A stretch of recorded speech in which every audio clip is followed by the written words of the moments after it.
In the Arctic region, while a group of workers were digging inside a frozen cave, they suddenly found something stuck in the ice. So they cut out a large block to extract it. Then, a helicopter took it to the laboratory. The scientists immediately faxed the drilling company, explaining that they had made a very important archaeological discovery and requested the drilling to stop. They also asked for a specialist to study what was inside the ice block. After some time, anthropologist Stanley arrived at the lab. He's a doctor and knows the Arctic region well because he studies the history and culture of the Eskimos. He meets Dr. Diana and forms his team in the lab.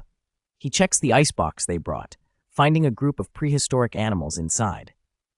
They recall that in 1898, the Russians discovered a mammoth remains and hoped to find something similar for a great discovery for the country. They begin to cut the ice with lasers, being very careful with every move to avoid harming the creature inside. They are all shocked because what's inside is not just an animal as they thought.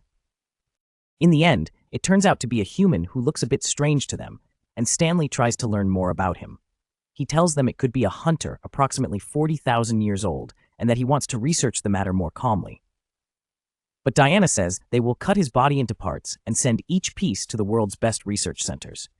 The scientists begin extracting his body, taking the tools and clothes he was wearing, and also collecting tissue samples for analysis. They notice strange signals emanating from his body, appearing on their devices, and are surprised that this Iceman's organs are perfectly preserved as if nothing had happened to him. Diana hypothesizes that ancient humans might have had protective substances against freezing. Because of this, he was not affected at all. She asks them to continue the tests first to decide what to do next. After some time, they notice a slight brain activity, which is a bigger shock for them. They decide to try and revive his heart, hoping he might still be alive. Indeed, they do so, using the electric device more than once, and his heart starts beating again. They remove all the machinery from him, and he regains consciousness. Naturally, he is bewildered by them all, unable to comprehend anything at all. Out of fear, he starts screaming and attempts to escape. Stanley approaches him, removes the mask from his face, and the Iceman begins to calm down. They take advantage of this moment, sedating him, and gather together to discuss what happened and how they will deal with him. They dream of winning a Nobel Prize for this discovery. Some think of using the Iceman's protective substance to treat cancer and even freeze people who want to live forever. Stanley sees this as a bad idea, interfering with human nature and the universe's order. They agree to keep it secret and first study the man's nature. Stanley suggests studying him in a natural setting for better insights into ancient times. He persuades them to give him 2 weeks to study before they proceed. Stanley considers creating a habitat for the Iceman, and they do so. When the Iceman awakens, he finds himself in a familiar environment. He moves freely, follows his routine, drinks berry juice, and takes food from a child. The bird that is present when night falls sits to rest and lights a fire to keep warm, cooks food for itself, and cooks it on that fire. The next morning, it washes its entire body in the waterfall before it. Its life is very calm and simple. Then it prepares to hunt, makes a tool for itself to hunt with, and creates specific sounds to attract animals towards it. The moment it spots an animal approaching, it starts planning how to catch it, and indeed it succeeds quite easily and captures its prey. After a few days, it catches fish from the water. By chance, it sees a strangely shaped hose, keeps sniffing around it, and tries to reach the end of that hose, follows it around, and eventually reaches a big door. When it opens it, the scientists get scared upon seeing it and try to close the other door quickly. They make very loud noises to scare it away from them. Meanwhile, the man returns furiously, climbs the waterfall, reaches the machine responsible for energy in the place, continues to scream, breaks the machine, and anything before him out of anger. One of the scientists enters and shoots him with a tranquilizer arrow. They shift him into the lab, use him for operations, and collect new samples, which agitates Stanley, as there's still time left. Diana reasons with him, warning of potential danger from this man. Stanley, however, presents her with videos of tribes dancing on fire, suggesting possible benefits from the man, but he seeks another chance to prove it. Despite Diana's insistence otherwise, Stanley pleads with her to watch all the footage. He shares that these tribal people lack normal blood, producing unique chemicals shielding them from ailments. He hypothesizes that this man, like them, has valuable substances that could aid their research. Stanley requests more time to continue their study, emphasizing the potential benefits. He knocked him down first and then did everything she wanted, and the man returned to the maid tank, and Stanley entered him unarmed, which made the man very nervous. He started moving, screaming, and making very loud sounds, trying to protect himself from Stanley because he was very afraid of him. At the same time, Stanley was also scared, but approached him calmly, trying to soothe him. Unfortunately, the man attacked him, threw him to the ground, picked up a large stone to kill him, and was distracted when one of the scientists called out from above. He stood up again and backed off when he found Stanley defenseless, not even trying to defend himself. He held his hand, began to sniff him, pressed hard against his body, and realized he was a human just like him. He was surprised at how different he was in everything. After a while, he calmed down more, introduced himself, and said his name was Aro. Stanley decided to call him Charlie, and taught him how to pronounce his name correctly, and tried to understand the reason for all the scars on his body, to which Charlie replied with the word "de" and pointed upwards. Stanley realizes the birds might be the reason for Charlie's odd behavior because he struggles to understand the language. Charlie takes a chain from Stanley, repetitively biting it and uttering strange words with unusual gestures, leaving Stanley puzzled. The following day, Mobby, a linguist, gets involved. Stanley shows her his interaction with Charlie. She expresses the need to hear Charlie more to comprehend him. As Stanley spends more time with Charlie, he attempts to teach him a common language for communication and hopes Mabby will decipher Charlie's speech.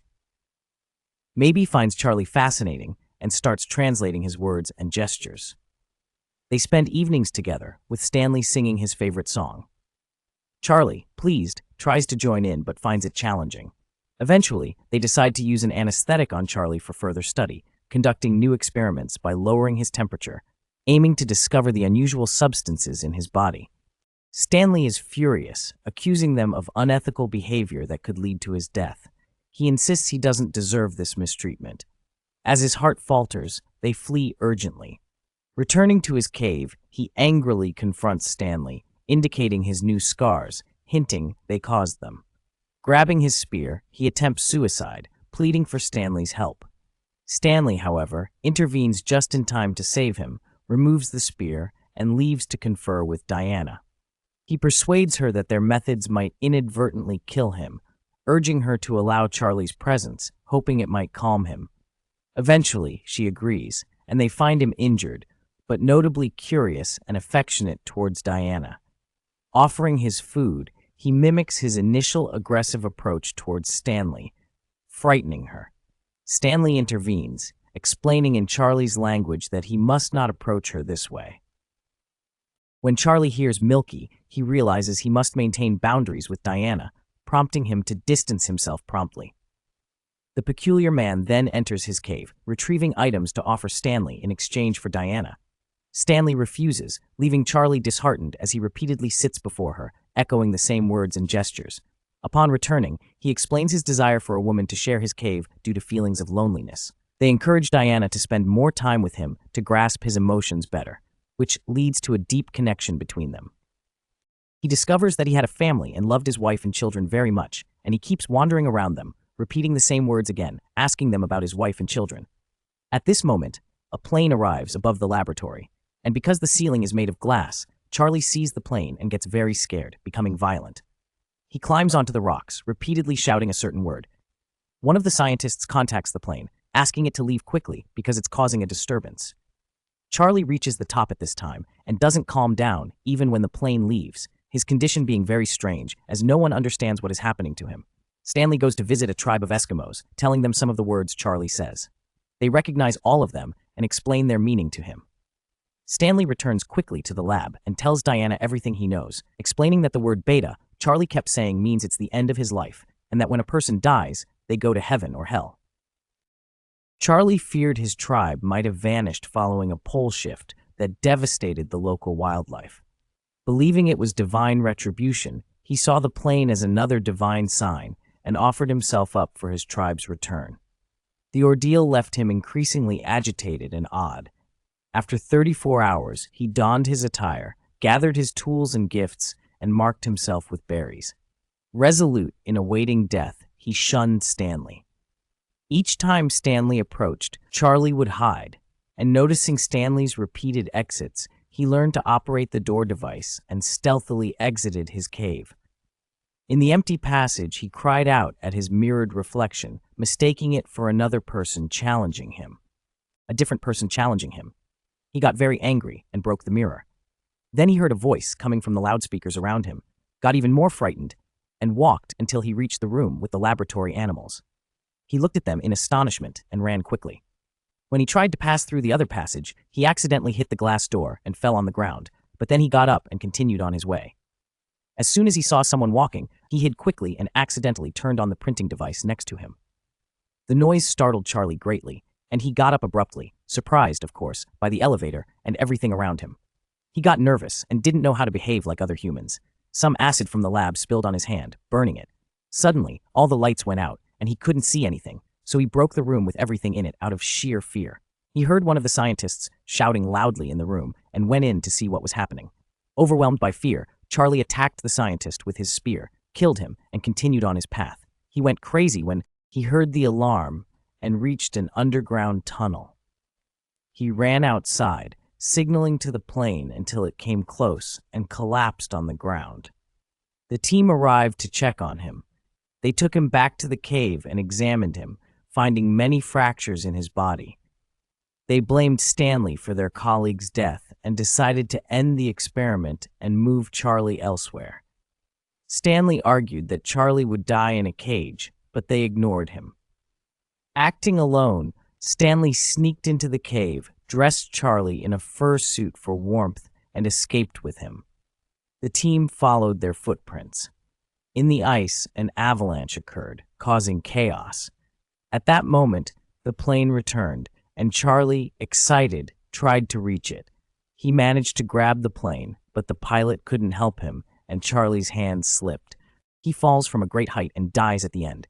And that's where today's movie ends.